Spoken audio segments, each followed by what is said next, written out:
जय हिंद साथी। Railway group D की वैकेंसी आ चुकी है, इसके बारे में बताएंगे और सिलेबस के बारे में बताएंगे और सिलेबस में एक एक चैप्टर के बारे में बताएंगे और ये भी बताएंगे कि सिलेक्शन कैसे लिया जाता है, कितना पढ़ना पड़ेगा और आपको कितने घंटे पढ़ना पड़ेगा, इसके बारे में पूरा आपको बताएंगे। तो हमारे वीडियो पे बने रहिएगा। Railway group D new syllabus in Hindi, यानी कि हिंदी में बताएंगे। सामान्य विज्ञान यानी भौतिक में कौन कौन से चैप्टर पूछे जाएंगे, तो इकाई और मापन से आएंगे और गति के नियम से आएंगे। फिर तीसरा है कार्य, चौथा है ऊर्जा और शक्ति और पांचवा है आकर्षण शक्ति और छठा है दाब और सातवां है धुन से क्वेश्चन आएंगे। फिर आठवां है लहर और नौवां है गर्मी और का टकराव और दसवां है प्रकाश का अपवर्तन एवं परावर्तन से आएंगे। फिर चुंबकत्व से आएंगे। फिर 12वां विद्युत से आएंगे, विद्युत धारा और चुंबकीय प्रभाव से क्वेश्चन आएंगे। फिर 13वां है वैज्ञानिक उपकरण से आएंगे और 14वां है आविष्कारक और 15वां ऊर्जा के स्रोत। फिर दूसरा पूछा जाएगा आपके रसायन विज्ञान और रसायन विज्ञान में पूछा जाएगा पहले चैप्टर परमाणु और अणु और दूसरा है परमाणु की संरचना। तीसरा है रासायनिक प्रक्रिया और समीकरण से क्वेश्चन आएंगे। चौथा है तत्वों का अधिक वर्गीकरण से आएंगे और पांचवा है रासायनिक संबंध से आएंगे क्वेश्चन। फिर छठा है ऑक्सीकरण न्यूनीकरण। फिर सातवां है दहन और ज्वाला और फिर आठवां है अम्ल और नौवां है क्षार और लवण। 10वां है इलेक्ट्रोलिज। फिर 11वां है कार्बनिक और उसके यौगिक। फिर 12वां है ईंधन और फिर धातु कर्म से आएंगे क्वेश्चन। फिर 14वां है सिंथेटिक फाइबर और प्लास्टिक से क्वेश्चन आएंगे और धातु और अधातु से क्वेश्चन पूछे जाएंगे। फिर जीव विज्ञान के बताएंगे। जीव विज्ञान में जीवों का वर्गीकरण से क्वेश्चन आएंगे। दूसरा है जीविका विज्ञान से आएंगे, कोशिका विज्ञान से आएंगे। फिर तीसरा है अनुवांशिकी से आएंगे। फिर चौथा है अनुवांशिकता और विकास से क्वेश्चन आएंगे। फिर पांचवा है वनस्पति विज्ञान के क्वेश्चन पूछे जाएंगे। फिर छठा है पादप और वर्गीकरण से क्वेश्चन आएंगे। फिर सातवां है पादप आकृति विज्ञान से क्वेश्चन आएंगे। फिर आठवां है पादप ऊतक से आएंगे। फिर नौवां है प्रकाश संश्लेषण से क्वेश्चन आएंगे। फिर 10वां है पादप हार्मोन से क्वेश्चन आएंगे और पादप रोग से आएंगे। और फिर 12वां है परिस्थितिकी और पर्यावरण से क्वेश्चन आएंगे। फिर 13वां है प्रदूषण से क्वेश्चन आएंगे। फिर 14वां है पशु ऊतक से आएंगे क्वेश्चन। फिर 15वां है मानव रक्त से क्वेश्चन आएंगे। फिर 16वां है अंग और अंगी प्रणाली से क्वेश्चन आएंगे। फिर आपका 17वां है मानव रक्त और रक्त समूह से क्वेश्चन आएंगे।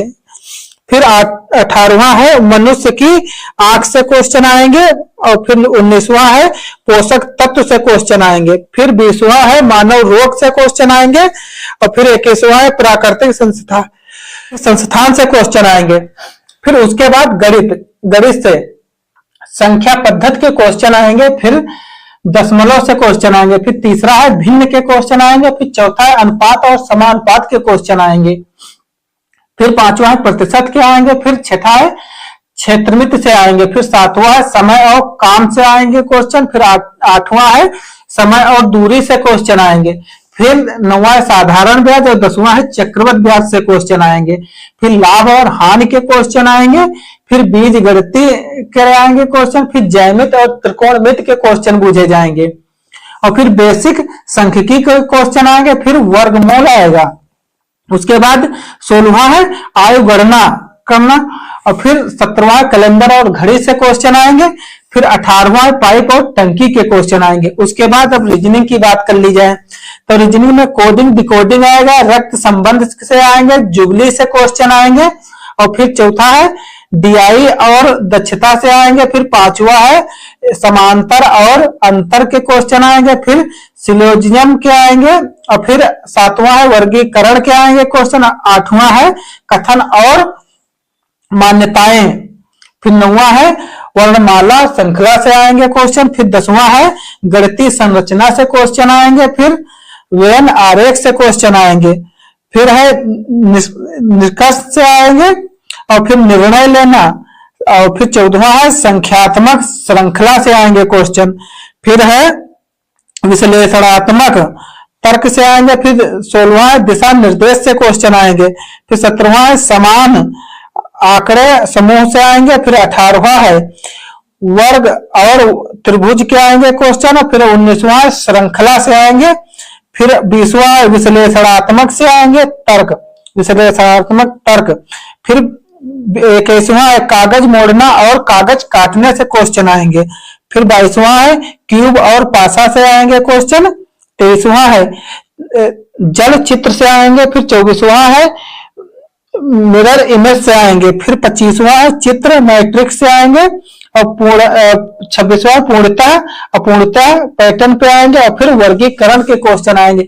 उसके बाद सामान्य ज्ञान के क्वेश्चन देखे जाए, फिर खेल से आएंगे, व्यक्तित्व से आएंगे, अर्थशास्त्र से क्वेश्चन आएंगे, करंट से क्वेश्चन आएंगे, और फिर पुस्तक और लेखक से क्वेश्चन आएंगे 5वां नंबर। 6वां नंबर है वित्त के रहेंगे, फिर 7वां विज्ञान प्रौद्योगिकी के रहेंगे, फिर 8वां है पर्यावरण से आएंगे, फिर 9वां है अर्थव्यवस्था से आएंगे, 10वां है बैंकिंग से आएंगे, फिर 11वां है पुस्तकार से आएंगे, फिर 12वां उत्सव से आएंगे, फिर 13वां है अंतरराष्ट्रीय मामले से क्वेश्चन आएंगे, फिर आपके 14वां है वर्तमान घटनाएं, 15वां है वर्तमान मंत्री और राज्यपाल से क्वेश्चन आएंगे, और 16वां है व्यापार से क्वेश्चन आएंगे, फिर 17वां है भारतीय वित्तीय प्रणाली से क्वेश्चन आएंगे, फिर 17वां है राजधानी और उनकी मुद्राएं भी पूछी जाएंगी, फिर शिक्षा से क्वेश्चन आएंगे, सरकारी योजनाओं से आएंगे क्वेश्चन,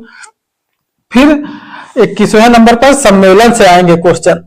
तो आपको 2 घंटे विज्ञान पढ़नी है, 2 घंटे मैथ पढ़ना है, और 2 घंटे रीजनिंग पढ़नी है, और 1 घंटे आपको जीके जीएस पढ़नी है। तो आपको 7 घंटे पर डे तो ये हो रहे हैं, और 1 से 2 घंटे आपको स्पीच टेस्ट लगाना होगा। और ये जो चैप्टर दिए हुए हैं ये आप 1 लाइनर मत पढ़ना, थ्योरिकल पढ़ना। हर चैप्टर थ्योरिकल एक बार पढ़ लोगे, उसके बाद स्पीच टेस्ट लगाओगे तो आराम से आपके 80, 85, 90 क्वेश्चन सही होंगे, क्योंकि थ्योरिकल में जहां से क्वेश्चन पूछेंगे तो आपका बन जाएगा, और 1 लाइनर में आपका क्वेश्चन बनेगा नहीं।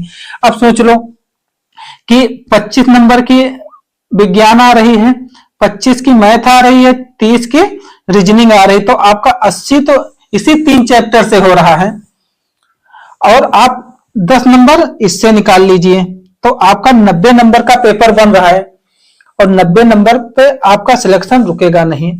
तो यही बताना चाहते थे, आपको 6 से 7 घंटे पर डे पढ़ना है, और वो लाइनर नहीं पढ़ना, थ्योरिकल पढ़ना है। तो सेशन अच्छा लगा, लाइक सब्सक्राइब शेयर जरूर कीजिएगा। धन्यवाद।